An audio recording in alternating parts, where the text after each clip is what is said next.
In the heart of a neglected garden, a solitary figure sits on a weathered bench.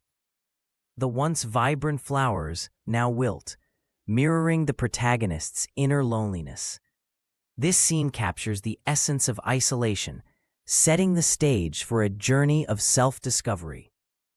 The overgrown paths and silent surroundings reflect the emotional void, a poignant reminder of the need for connection. While rummaging through an old book, the protagonist discovers a dusty, unopened letter. The faded handwriting hints at a missed connection, sparking curiosity and a glimmer of hope. This moment becomes a turning point, as the letter's untold story ignites a desire to uncover the past and seek meaning in the present. In a cozy cafe, the protagonist meets a stranger who shares their own tale of overcoming loneliness. The warm ambiance and heartfelt conversation provide a fresh perspective on love and connection. This encounter becomes a beacon of hope, reminding the protagonist that even in the darkest moments, light can emerge. Inspired by the stranger's words, the protagonist decides to embark on a journey.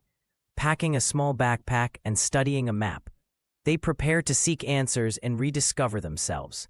This decision marks a pivotal moment as the protagonist steps into the unknown, driven by a newfound sense of purpose. Amidst the hustle of a bustling train station, the protagonist locks eyes with a mysterious figure. This unexpected encounter stirs memories of the forgotten letter, reigniting hope for love and connection. The energy of the station contrasts with the quiet intensity of this fleeting moment. In a quiet park at sunset, the protagonist confronts the mysterious figure. As they sit side by side on a bench, the truth behind the letter is revealed. This heartfelt confession brings closure and healing, mending the wounds of the past and opening the door to a brighter future. Returning to the once lonely garden, the protagonist finds it transformed. Vibrant flowers now bloom, symbolizing their renewed sense of love and self-worth. This final scene mirrors the protagonist's emotional growth, a testament to the power of hope, connection, and resilience.